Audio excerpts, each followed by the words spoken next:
Sa nakaraan nating kwento ay natalo ni Bai Yifan si Xiaoxi pero hindi siya ang pinili ng mga elders para gawing disciple nila dahil sa pag-aakalang puwersa ni Bai Yifan na umangat ang kanyang sa pamamagitan ng pag-inom ng pil. Tumawa lang si Bai Yifan sa nangyayari. Napansin ng ibang outer disciple na iba ang naging reaksyon ng ating bida kaya napasabi na lang sila na parang nababaliw na ito at siguro ay na-shock ito sa epekto ng pil. Ayon sa isa na kung yumapekto na dito ang lason ng God Devouring Pil. Tanong ni Xiao Zin kay Bai Yifan na anong tinatawa-tawa nito. Sagot ni Bai Yifan habang may hawak na bote na tumatawa siya sa pagiging walang alam ng pusit na si Xiao Zin. Tanong ng ating bida na bakit hindi nito buksan ang mga mata nito at tingnan kung ano ang hawak niya. Napangiti ang isang outer disciple dahil nalaman na hindi pala ininom ni Bai Yifan ang God Devouring Pil. Ayon sa isa na totoong lakas pala ni Bai Yifan ang ginamit nito sa laban. Sinabi ng babae kay Jiang Ling na hindi pala ininom ni Yifan ang pil na ibinigay nito.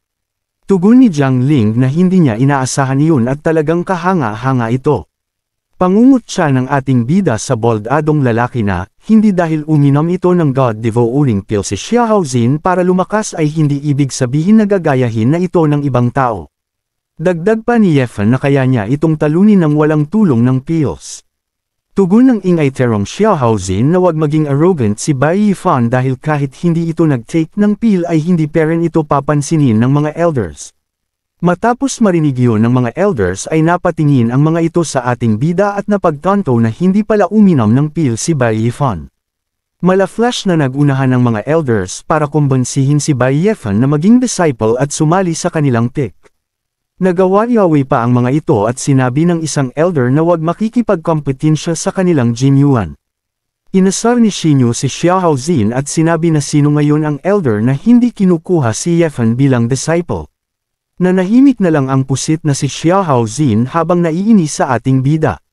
Nagbigay ng paggalang si Bai Yifan sa mga elders at sinabi na na-appreciate niya ang favor ng mga elders at pag-iisipan niya iyon.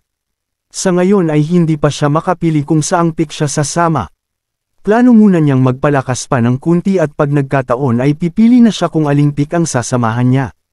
Hindi makapaniwala ang ilang outer disciples sa pagtanggi ni Bai Yifan sa alok ng mga elders.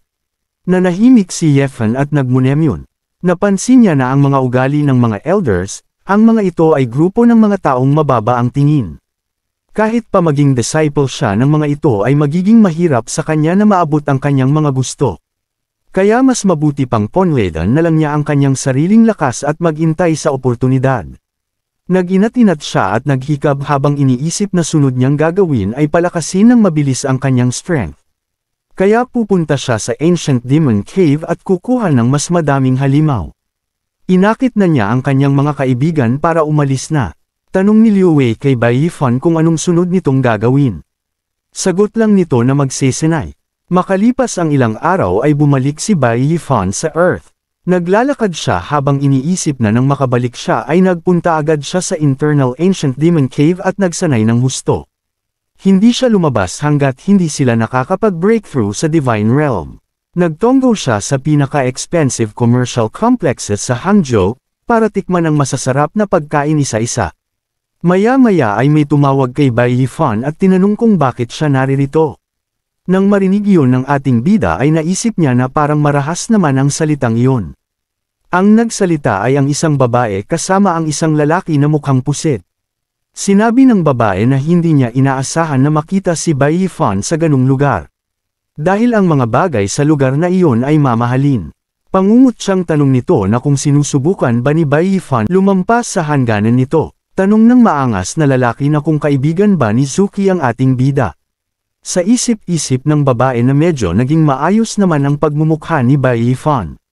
Sinabi ni Zuki sa kasama nitong lalaki na kaklase niya sa college ang ating bida. Naalala ng ating bida na si Zuki ay kanyang crush noong bata pa siya at ignorante noong college. Noon ay nag-part-time siya para suportahan ang kanyang pag-aaral. Kinakapos din siya sa pagkain at mga damit. Pero ang kanyang ipon ay ibinibili pa niya ng regalo para sa babaeng si Zuki pero ginawa lang siya nitong alalay. Halos ibigay na niya ang lahat dito para lang bigyan ng maraming regalo. Tanong ng babaeng kasama ni Suki na ibinibili ito lagi ng pagkain araw-araw at binibilan ng mga regalo, sabay tanong na kung hindi ba ito gagawa ng hakbang. Sagot ni Suki sa kausap nitong babae na kung ang tinutukoy nito ay si Bai Yifan. Kung ganon ay hindi dahil napakahirap nito, kaya bakit naman niya ito gugustuhing maging boyfriend? Lumapit si Suki sa ating bida at nagtanong na bakit ito tumangkad at nag-ayos din ang hitsura nito. Tumalikod lang si Bai Yifan at sinabing wala itong pakialam. Nagalit ang lalaking mukhang pusit at tinawag na bastardo ang ating bida. Pinahinto pa nito si Yifan dahil kinakausap niya ito. Bumulagta ang lalaking mayabang matapos magpalabas ng enerhiya sa katawan ng ating bida. Napaisip na lang ang lalaki na anong nangyari at parang may tumulak sa kanya na isang bagay. Nagtawanan ang mga taong nakakita at sinabi ng mga ito na nakakahiya ang bagay na iyon. Pang-asar pa ng lalaki na bakit ito nakahiga at kung balak ba nitong matulog. Naisip na lang ng babae na walang kwentang bagay. Sinabi ni Bai Yifan sa lalaki na ang mabuting aso ay hindi humaharang sa daanan. Inangat ng babaeng si Suki ang mayabang na lalaki at nakiusap kay Bai Yifan na wag nitong gamitin ang kanilang nakaraan para manakit ng mga taong nakapaligid sa kanya. Dagdag pa nito na matagal na namang nangyari iyon. Tapos alok sa ating bida na kung pwede na lang ba silang maging magkaibigan. Sagot ng ating bida na hindi siya interesado makipagkaibigan sa mga tanga.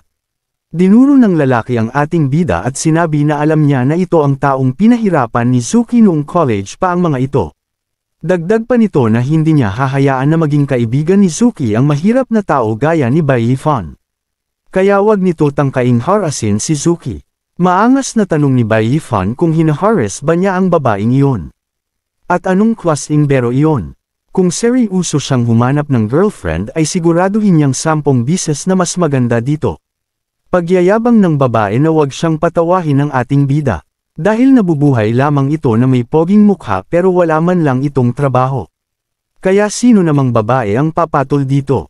Inakit na ng pusit na lalaki ang piling iron niyang baby. At sinabi na umalis na sila at wag aksayahin ang kanilang oras para lang makipag-usap sa mga talunan. Magpunta na lang sila sa magandang spot para mamili ng mga gamit. Ilang sandali lang ay dumating si Miss Tang at tinawag na dear ang ating bida. Kaya napalingon ng dalawang pusit kay Miss Tang. Nang hingi ito ng tawad sa ating bida dahil pinag-intay niya ito. Napatanong sila na kung ang babaeng dumating ay si Miss Tang Kyle. At bakit ito siya naririto? Magpuso-puso ang mga mata ng mga lalaki sa ganda ni Tang Kyle. Sinabi ng lalaki na lumabas si Miss Tang Kyle sa VIP room ng salon. Kaya siguradong mayaman ito. Namula naman ang mayabang na lalaki at namangha sa katawan ni Tang Kyle. Nina si Suki kaya kinurot niya ng malakas ang manyakol niyang lalaki. Kinapitan ni Tang Kyle si Bai Yifan at umalis at nagpas siyang kumain. Inis na inis si Suki at sinabi na hindi siya naniniwala na ang mahirap na si Bai Yifan ay magkakaroon ng ganong mga bagay. Sabay tanong kay Tang Kyle na kung ito ba ang girlfriend ni Bai Yifan. Tinarayan ni Miss Tang si Suki at sinabi na oo at ano naman ngayon. Sagot ni Suki na bilang babae ay binabalaan niya ito na walang kahit ano si Bai Yifan kundi ang mukha lang nito. Niwala din itong trabaho. Sagot ni Miss Tang Kyle na madami siyang 12 ng kumpanya at mga bagay na nakapangalan sa kanya. At kumikita rin siya ng daang-daang libong yuan sa renta kada buwan. Kaya bakit pa kailanganin ng boyfriend niyang si Bai Yifan na magtrabaho? Natameme si Suki matapos isampal sa kanya ang kaharapan gamit ang mga kayamanan ni Miss Tang. Biglang niyakap ni Tang Kyle ang ating bida at sinabi kay Suki na ayon sa sinabi nito na walang maski ano si Bai Yifan kundi ang gwapo nitong mukha ay nagkakamali ito. Dahil may isang parte ng katawan si Bai Yifan na gustong-gusto niya. Ang mahaba't matigas na nagpupumiglas na makatas na gustong-gusto niya laging tingnan. Naglaway ang ibang lalaki habang nakatingin kay Miss Tang na nagpupuso-puso ang mata at sobrang naiingit sa ating bida. Tumalikod na sila at nagtanong si Tang Kyle sa ating bida kung anong gusto nitong kainin. Kung Chinese food, Western food o French food. At dadalahin niya ito kahit saan.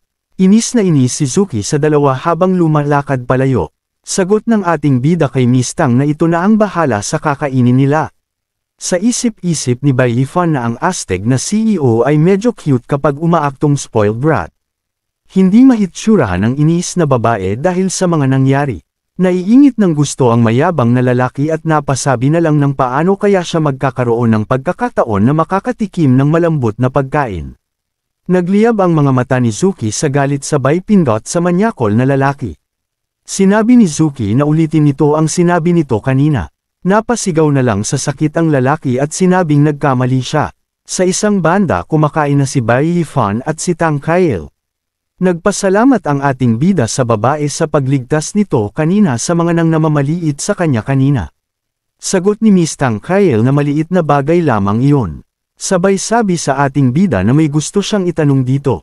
Yun ay kung anong ginawa ng ating bida sa kapatid niyang si Tang Rong. Kinabahan si Bai Yifan sabay tanong na kung may sinabi ba si Tang Rong kay Tang Kail na kahit ano. Sa isip-isip ng ating bida na hindi na sa kanya nagparamdam si Tang Rong matapos nitong mag-message sa kanya. Sagot ni Miss Tang Kail na wala namang sinabi sa kanya si Tang Rong na kahit ano pero naging busy ito. Palagi na itong pumapasok sa klase at nagiging busy sa mga bagay-bagay. Kaya maaaring ginagawa niya ang lahat ng iyon para kay Bai Yifan. Narinig niya ang kanyang kapatid na nagsasalita na kapag naging mas magaling siya ay hahanapin niya ang ating bida. Uminom ng alak si Bai Yifan para pagtakpan ang kaba. Tapos sinabi siya na kung totoo yun ay wala siyang ginawa kay Tang Rong. Naisip niya na marahil si Tang Rong ay hindi pa handa na aminin sa kanyang kapatid. Mungkahi ni Tang Kail na mas mabuti, na rin ang kanyang kapatid ay nagkakaroon ng alam sa mga bagay-bagay at nakakapag-focus. Mas mabuti ang bagay na iyon kaysa lokohin lamang siya ng kung sinong tao sa labas. At tungkol naman doon ay maraming tao ang may gusto sa kanyang kapatid mula pa ng bata pa ito. Dagdag pa ni Miss Tang Kail na nag-iisa lamang ang kanyang kapatid at kapag magkakaroon siya ng brother-in-law ay kailangan niyang kilalanin ng mabuti. Sarkastikong sabi ni Bai Yifan na si Tang Rong ay anak ng Tang Group kaya walang sino man ang nararapat sa kanya. Tugon ni Miss Tang Kail na sa tingin niya ay mabuti naman ang ating bida. Sagot ni Bai Yifan na kung totoo ba yun, habang naiisip na kung gusto ba siyang isahan ni Miss Tang Kail. Pahabol ni Tang Kail na ang Tang Group ay marang higit sa isa na mga dots. Nagtaka naman ang ating bida sa kanyang narinig dahil parang kakaiba naman ang tunog noon. At anong ibig nitong sabihin? Dahil tapos na silang kumain ay nag-aya na si Miss Tang para umalis na. Tanong nito sa ating bida kung ihahatid ba niya ito pauwi. Tugon ni Bai Yifan na may dala siyang sasakyan. Maya-maya ay may narinig silang ingay. Kaya naalala nila na ang mga boses na iyon ay parang kanina. Sa unahan ay nakita nila na nag-aaway si Zuki at lalaki nito. Sinisisi nito ang lalaki dahil lagi siya nitong inaabala at inaakit kung saan-saan. Sagot ng lalaki na kasalanan ni Zuki dahil gusto nitong magmaneho ng sasakyan kahit palpak naman ito magmaneho. Kaya bakit isisisi sa kanya nito ngayon ang kapalpakan nitong ginawa ay bulok naman ito magmaneho. Sagot ni Zuki na kasalanan ng lalaki dahil ginugulo siya nito habang nagmamaneho. Napasabi na lang si Miss Tang Kail na ang kalaban ay makikita sa makitid na daan. Tanong niya sa dalawa na anong ginawa ng mga ito sa unahan ng kanyang sasakyan. Tinawag ng pusit na lalaki si Miss Tang na magandang babae, sabay tanong na kung sasakyan ito ang nasa harapan. Tapos humingi ito ng tawag dahil hindi niya sinasadyang magasgasan ito. Maangas na sabi ng ating bida na hindi niya inaasahan na makita ulit ang dalawang ito sa ganong lugar, pinagpapawisan ng pusit na lalaki kay Miss Tang Kail habang panay ang paghingi ng tawad dito. Nagalit si Zuki sa lalaki niya at nagtanong kung bakit ito naging humble bigla.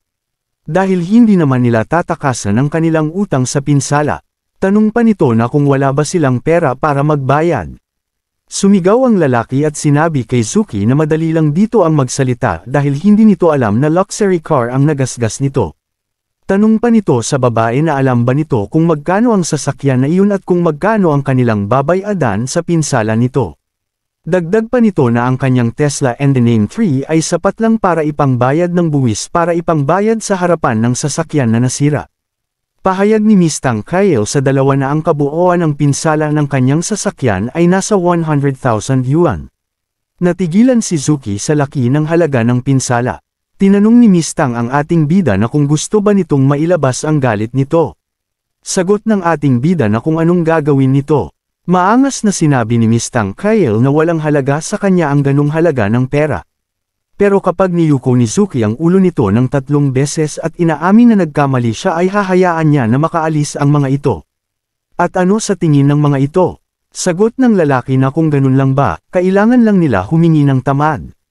Kaya inutusan niya si Suki na humingi na agad ng tawad. Sagot ng babaeng pusit na kung gusto ng lalaki na humingi ng tawad ay mag-isa itong humingi ng tawad. Pinalis ng lalaki ang kamay ni Suki at sinabi dito na kung pinapatawa ba siya nito. Utos pa nito na humingi na lang ito ng tawad at makakaligtas sila sa 100,000 yuan. At kung walang balak manghingi ng tawad si Suki ay mag-isa itong magbayad, total ito ang may kasalanan ng lahat. Inis na sigaw ni Suki sa lalaki na kung tunay ba talaga itong lalaki dahil wala man lang itong pakiramdam ng responsibilidad. Nagsalita ay Mistang na kung ganun ba ay magbabayad ito. Sarkastikong humingi ng tawad si Suki kay Mistang Kyle at sinabi na nagkamali siya. Inilabas na Mistang Kyle ang kanyang cellphone at sinabi kay Suki na mukhang napipilitan lamang ito kaya hahayaan na lang niya na ang traffic police ang lumutas noon. Natakot bigla ang pusit na babae sabay nagmakaawa na huwag tatawag ng pulis dahil kasalanan niya at nagkamali siya. Sinabi ni Mistang sa ating bida na siguro ay sapat na iyon. Sabay tanong na kung sa tingin ba ni Bai Yifan ay hahayaan na nila na makaalis ang 2 pusit.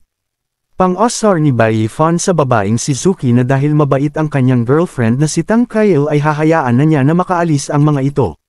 Kaya umalis na ang mga ito ngayon din.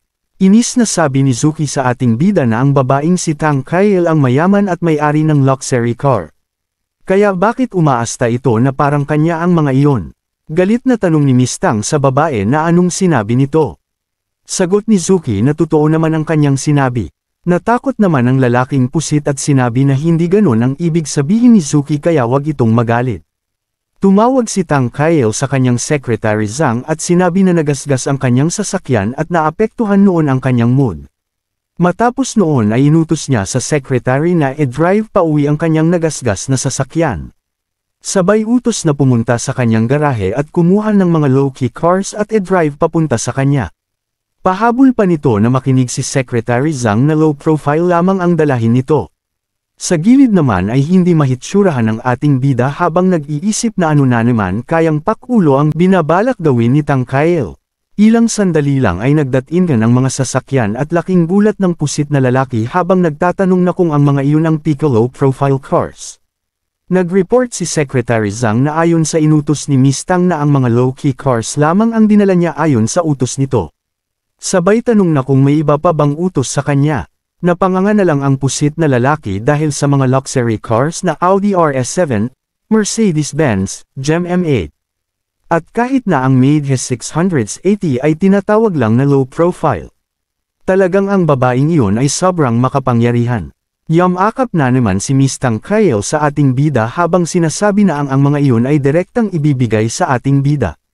Sa isang banda hindi na mahitsurahan ang pagmumuka ni Bai Yifan habang naiisip na kailangan nilang ituloy ang drama na iyon. Mangiyak-ngiyak sa inggit ang pusit na lalaki sabay tanong kay Mistang na kung kailangan pa ba nito ng isa pang darling. Na mas higit pa kay Bai Yifan. Galit na tanong ni Suki sa lalaki na anong pinagsasabi nito. Tanong pa na gusto ba nitong kumain ng malambot na kanin. Sagot ng lalaki na gusto lang naman sa kanya ni Suki ay ang pera niya kaya wala itong pakialam kung gusto niyang magpalit. Ayon sa babae na naging bulag siya kaya maghiwalay na lang sila. Pumayag ang lalaki na mag-break up na sila dahil ayaw niyang manatili sa ugali nitong laging galit at ayaw na din niya ditong magsilbi kahit kailan. Nagliliyab sa galit ang pusit na babae habang sinasabi na napaka-malas niya dahil napunta siya sa babaerong lalaki. Matapos marinig ng ating bida ang salitang babaero ay napangiti na lang siya. Inilabas ni Bai Yifan ang susi ng kanyang sasakyan sabay pinatunog nito. Sabay sinabi niya si Mistang na dapat maging low-key lamang silang dalawa paglalabas. Para maiwasan ang sino mang nang mamaliit ng ibang tao. Matapos makita ng dalang pusit ang kumikinang na sasakyan ng ating bida ay napatanong na lang ang babae na kung anong klaseng sasakyan naman iyon. Sinabi ni Bai Yifan sa kanyang honey Tang Kyle na pumasok na ito sa kanyang sasakyan dahil ipagmamaneho niya ito pabalik ng bahay. Bagsak na naman ang panga ng lalaki matapos malaman na Porsche 918 Spider ang sasakyan ng ating bida. Dahil doon ay inutusan ni Mistang si Secretary Zhang na ibalik na ang mga sasakyan. Sigaw ni Zuki sa lalaki nito na hindi sa kanya nito sinabi na ang halaga ng luxury car na iyon ay nagkakahalaga ng 15 milyon. Sumilip sa bintana si Bai Yifan at inasar ang babae para ipamukos sa mga ito na hindi siya mahirap. Dagdag pa ng ating bida na malakas silang magkasangga ni Mistang Kyle. Galit na galit ang babaeng mukhang pusit sa ating bida. Binarurot ng ating bida ang kanyang sasakyan at sinabi na magkita silang muli ni Zuki. Humabol naman ang lalaking pusit at sinabi na sandali sabay tanong kung naghahanap pa ang mga ito ng tao sa kanilang relasyon at wag ang mga itong magbase sa kasarian dahil pwede siya kahit kanino. Nagpasya si Bai Yifan na magpunta ulit sa Ancient Demon Cave para magsanay ng siya lamang mag-isa. Tanong ni Shinyo na kung pinag-isipan ba ni Bai Yifan ng maayos ang bagay na iyon bago ito nagpasya.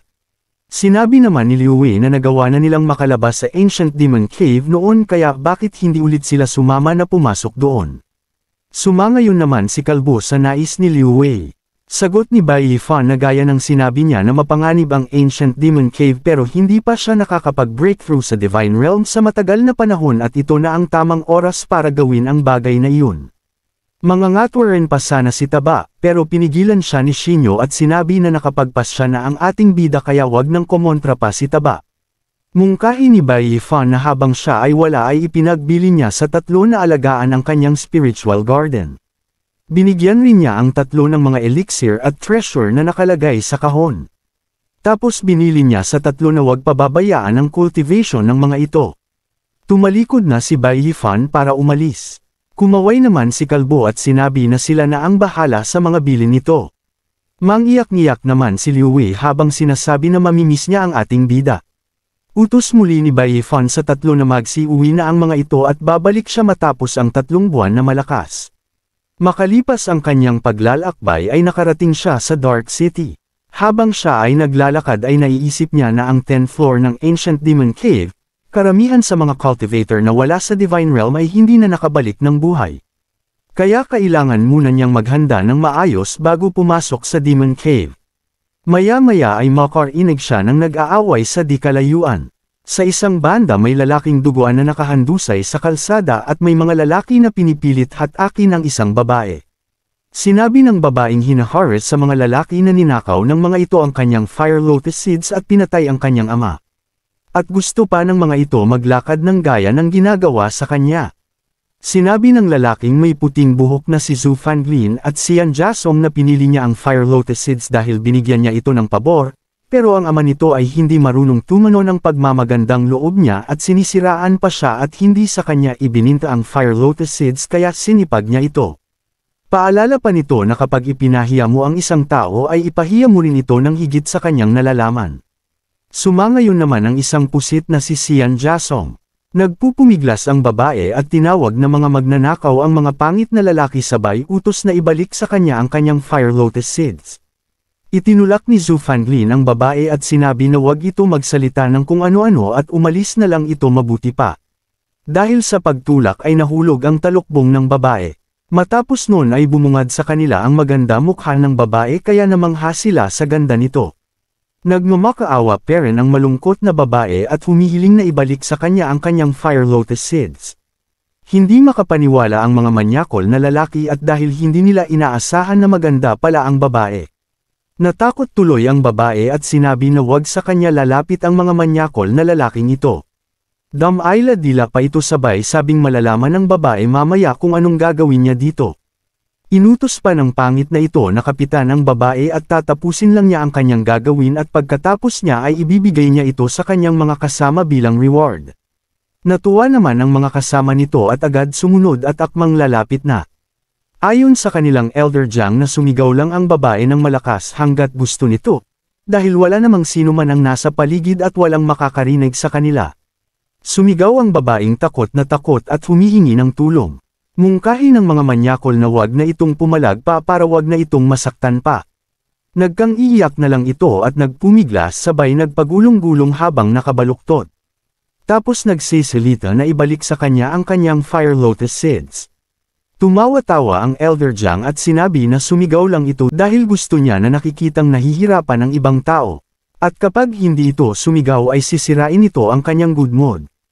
Maya-maya ay may naglabas ng espada at sinabi ng tao na kapag gusto nitong makarinig ng sigaw ay bakit hindi nito pakinggan ang sarili nitong sigaw.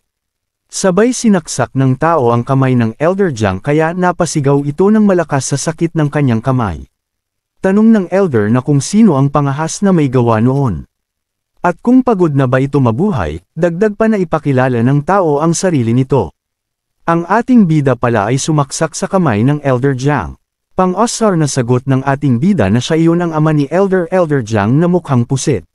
Sinabi ng lalaki sa kanyang elder na si Bai Yifan iyon na taga Five Elements Holy Land. Mungkahi ng elder na mabuti na rin na nakita niya ito dahil ito ang namubuli sa mga disciples niya sa Obsidian City noon. Inis na tanong ng ating bida na Xiangjia sect ba ang tinutukoy nito? Ang third-rate clan. Tanong pa ng ating bida na kung ito ba ang master ng mga iyon. At kung totoo yun ay tama nga na kapag ang nasa itaas ay hindi matuwid ay ganun din ang mga nasa ibaba nito. Naglabas ng malakas na enerhiya si Elder Jiang at sinabi sa ating bida na mabuti na nandito ito dahil pagbabaidan niya ito at ibabalik ang reputasyon ng kanyang Xiangjia sect. Masayang-masaya ang mga disciples sa pag-aakalang tapos na ang ating bida. Dahil ang kanilang elder ay nag-breakthrough sa divine realm patungo sa spirit deity realm nitong nakaraan. Pagyayabang pa ng lalaki na tatakbo ang ating bida na mas mabilis pa sa bala ng baril. At talagang mamamatay na ito ngayong araw. Dahil malakas ang makakalaban ni Bai Yifan ay tinawag na niya ang kanyang demon na si Buto. Lumitaw sa kanyang likuran ang Sheer demon na si Buto na handang sundin ang kanyang mga utos. Inutos ni Bai Yifan sa kanyang demon na patayin ang mga taong nasa harapan niya. Sa isang iglap lang ay pinagpapatay ni Buto ang mga disciples ng kalaban nila. Bulagta ang mga ito at tuluyang napaslang sa isang pag-atakeng iyon. Hindi makapaniwala si Elder Jiang sa kanyang nakikita, tulo na lang ang pawis sa pangit niyang mukha. Napatanong na lang siya sa ating bida na kung kaya nitong utusan ang demon.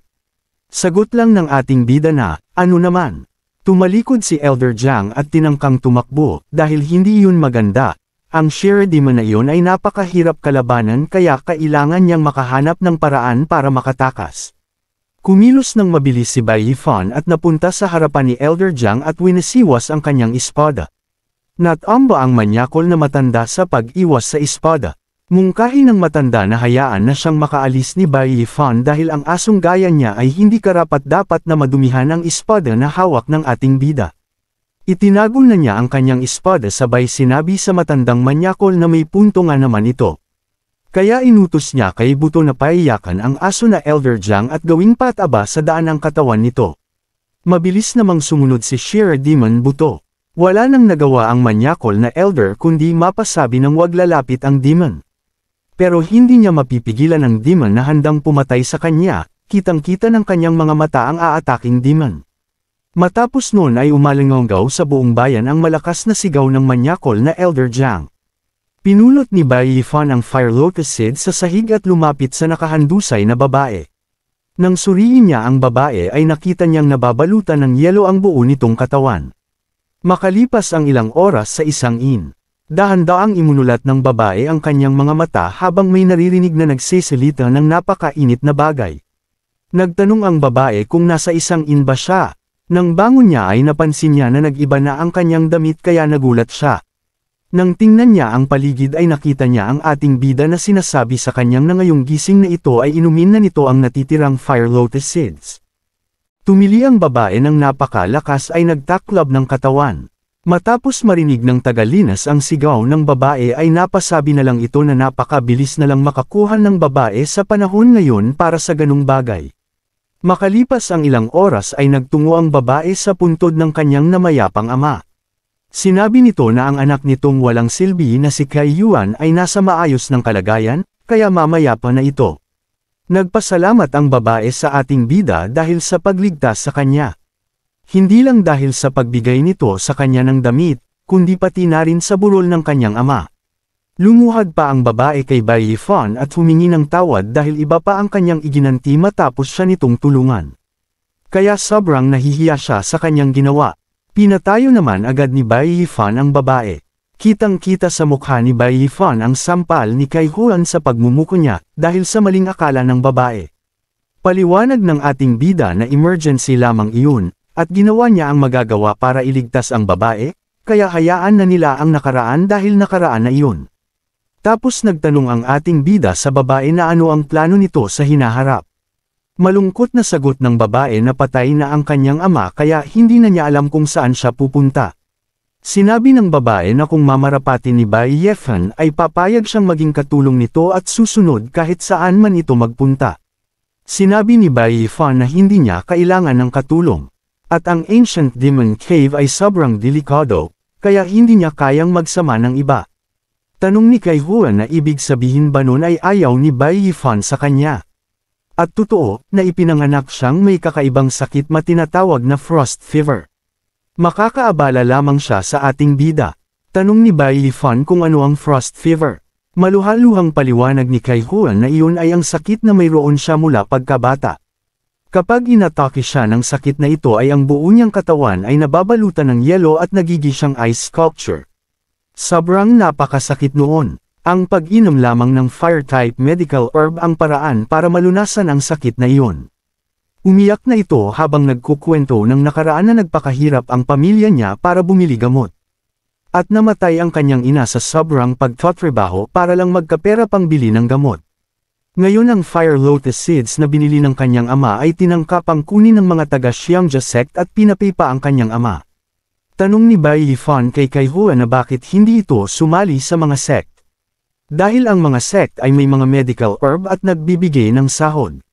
Sagot ng babae na anong punto ng pagsali sa sect. Dahil sa totoo lang ang kanyang ama ay dinala siya at pinasali sa 7th grade sect, Baiyao Mountain. Pero dahil sa kakaiba niyang sakit ay na lumalabas kada 6 na buwan ay ang sect ay hindi na nag-aksaya pa ng spiritual herb para sa kagaya niyang outer disciple. Pinalayas siya ng mga ito para lunasan ang sarili. Ngayong wala na ang kanyang ama ay hindi na niya alam kung ano na ang kanyang gagawin. Bumalik sa alaala ng ating bida noong nakarite pa ang kanyang ina at may malubhang sakit. Siya noon ay nasa desperadong kalagayan. Pinaalala ng babae ang kanyang nakaraan noon. Kung hindi niya nakilala ang magkapatid na Tang ay malamang nawala na siya ng mahal sa buhay. Tanong muli ng ating bida kay Kai Huan kung may qualification awakening ba ito. Sagot ng babae na wala. Sa kanilang Baiyao Mountain tanging mga inner disciple lamang ang may kakayahan sa awakening. Ang mga outer disciple na katulad nila ay walang qualification. Inaalala ni Bai Yifan ang tungkol sa Wanggu Continent Book, na makalista ang iba't ibang special cultivation physique. Gaya ng innate divine power, pure yang spirit body, ice spirit body, thunder body, at kung ano-ano pa. Kapag ang spirit body ay na-awaken, ang buong katawan nito ay nababalutan ng yelo, na nagsasanhi ng matinding sakit ng katawan. Sobrang kapariho nun ang sinabing sintomas sa kalagayan ni Kai Huan. Kung ang naiisip niya ay tama mayroon si Kai Huan na ice spirit body. At kapag dinala niya ito sa 5 Elements Holy Land ay siguradong magagamot ang karamdaman nito. Sinabi ni Bai Yifan sa babae na may huling-huling tanong na lang siya dito. Yun ay kung gusto ni Kai Huan na sumali sa 5 Elements Holy Land. Nagulat ang babae sabay tanong na kung tama ba ang narinig niya. At kung tama ba ang sinasabi ng ating bida ang legendary 5 Elements Holy Land. Ang isa sa Holy Land place na gusto ng bawat isa puntahan. 7 araw ang makalipas ay may mga katulong na nagdadala ng maiinam sa babae. Tanong ni Kai Huan sa taga-silbi na kung anong klaseng bulaklak ang dala nito. Sagot ng taga-silbi na hindi yun bulaklak kundi isang medical herb na lunas sa karamdaman nito. Dagdag pa ng taga-silbi na inutusan sila ni Bai Yifan na dalahin at palitan iyon araw-araw para ang karamdaman ng babae ay hindi na bumalik. Sinabi ng taga-silbi na ang halaga ng medical herb na iyon ay nasa daang-daang milyong gold coins. Kaya talagang mahal na mahal ito ng kanyang kasintahan. Namula na lang si Kai Huan at sinabi na mali ang pagkaunawa ng taga-silbi. Hindi siya makapaniwala na ang halaga ng gamot na iyon ay daang-daang milyon. Sa nakaraan ay sinabihan siya ni Bai Yifan na binigay siya nito ng pera kaya wag na ito mag-alala tungkol sa pagkain at mga damit nito pero hindi iyon panghabang buhay. At kapag gusto nitong tumayo sa sarili nitong mga paa sa hinaharap ay kailangan nitong matuto ng mga skill para suportahan ang sarili nitong buhay. At kapag hindi ito malakatay nandyan ang Xiangja sect at ang iba pa na pahihirapan ito. At kung payag naman ito sa alok niya ay maghintay lamang ito sa kanya ng 3 buwan. Ihahanap niya ito ng tagong lugar kung saan ito mamamalagi pansamantala. At kapag tapos na siya sa kanyang gagawin ay isasama niya ito sa 5 Elements Holy Land. Muling tanong ni Bai Yifan kay Kaihuan kung payag ba ito. Malugod namang pumayag ang dalaga. Sa kasalukuyan sinabi ng tagasilbi kay Kaihuan na wag na itong tumanggi pa na hindi niya kasintahan si Bai Yifan. Dahil sobrang mahal ng medical herb at napakahirap pang makuha kahit na isang halaman lang.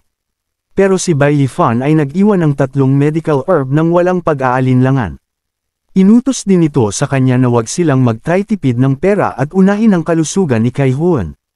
Tanong ng tagasilbi kay Kaihuan na saan ito makakahanap ng ganoong klase ng lalaki. Dagdag pa ng tagasilbi na si Mr. Bai Yifan ay binayadan na ang 3 buwan na pamamalagi ng babae sa courtyard. Mungkahi na magpahinga lang si Kaihuan at sabihin lang nito sa kanila kung may gusto ito. Laking pasalamat ng babay at sinabi na hindi na siya makapag-ante sa pagbalik ni Bai Yifan.